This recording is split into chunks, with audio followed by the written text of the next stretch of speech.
faudrait toujours se méfier des vieilles dames. Claude Sarraute ne semblait avoir de secret pour personne. Fille d'un célèbre écrivain, Nathalie Sarraute, épouse d'un académicien, Jean-François Revel, et surtout trublion médiatique, Claude affiche un curriculum bien respectable. Et pourtant, dans Avant que t'oublies tout, la vieille dame confesse à son ami Laurent Ruquier avoir eu une vie amoureuse bien remplie. Voici donc son histoire intime. C'est une histoire de femme égoïste et de notre époque est totalement d'une autre. C'est-à-dire que mon tempérament, c'est celui d'une pute. Dans les putes, j'ai travaillé, comme me l'a dit ma mère, t'es pas pute à la passe, tu es pute au mois. J'ai toujours été entretenue par mes maris. Si j'avais pu être courtisane, j'aurais adoré. Mais pas à faire la rue, tu vois. Rendez-vous, une clientèle très choisie. Mais j'aurais adoré, j'ai toujours regretté. Fallait-il donc que la petite Claude, au tempérament de Lolita, naisse d'une mère élitiste et féministe? Quand l'enfant revendique un goût immodéré pour la coquetterie et la séduction, la mère puritaine se refuse, elle, le port de la jupe, du maquillage et du sac à main. Et maman, qui était tout le contraire, elle trouvait monstrueux, elle me trouvait monstrueuse. Mais ça, je le raconte dans le livre. Et elle croyait qu'elle pouvait remplacer tous ses défauts, le mensonge, la vanité, la coquetterie, comme tu corriges une page de livre sur les épreuves. Tu railles un mot, t'en mets un autre. Tu pouvais rayer un défaut et mettre un autre, une qualité devant. Et ça se remplaçait tout simple. Qu'est-ce que j'en ai bavé. Les remontrances de la mère n'y feront rien. Pour échapper à sa famille, Claude se marie vite à un journaliste américain. Mais elle ne se résout pas à être la femme d'un seul homme. Elle multiplie donc les conquêtes. J'ai adoré l'amour. J'adorais ça. C'était vraiment autant que le travail, autant que les enfants. C'est génial. Quelle invention merveilleuse. Et puis, tu vois, quand tu aimes, c'est un don, quoi. Qu'est-ce que je dis?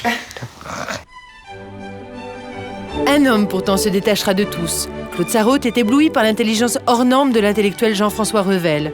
Revel fut connu pour être le grand directeur de l'Express et le père de Mathieu Ricard. Ma mère me l'a présenté intellectuellement. C'est elle qui m'a donné à lire Pourquoi des philosophes. Et je dois te dire que c'est une chose comme personne n'en avait jamais faite avant et jamais faite depuis. C'est-à-dire qu'il s'attaquait à tous les philosophes, Lévi-Strauss, Françoise Dolto, à tout ce qui bougeait encore, il tirait dessus. J'ai eu une admiration mais totale.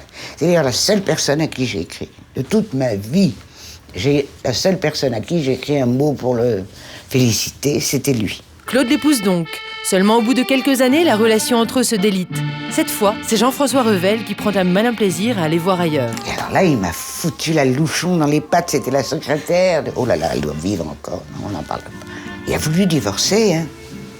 Ah bah j'ai perdu 10 kilos. Tu sais, là, maintenant, tu me vois, je suis très grosse. Mais j'étais très mince. 10 kilos par là-dessus, j'étais une ombre. Mais c'est ma mère encore qui m'a sauvée, là. Parce que c'était elle qui m'a dit, je la voyais tous les jours à ce moment-là, tellement j'étais... Elle m'a dit, écoute, j'en peux plus, au bout de 3 mois.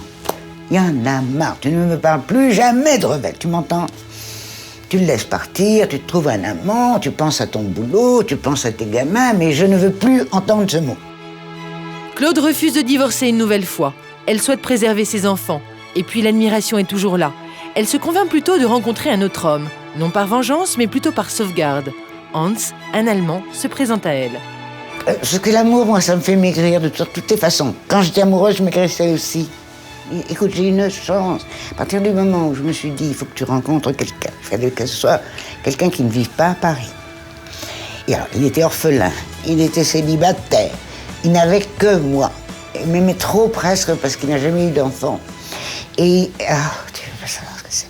Le métier de journaliste lui donne de bons prétextes pour s'absenter régulièrement. Les week-ends et les vacances avec Hans, son amant, le reste de la semaine avec son mari. Claude mènera cette double vie pendant près de 40 ans.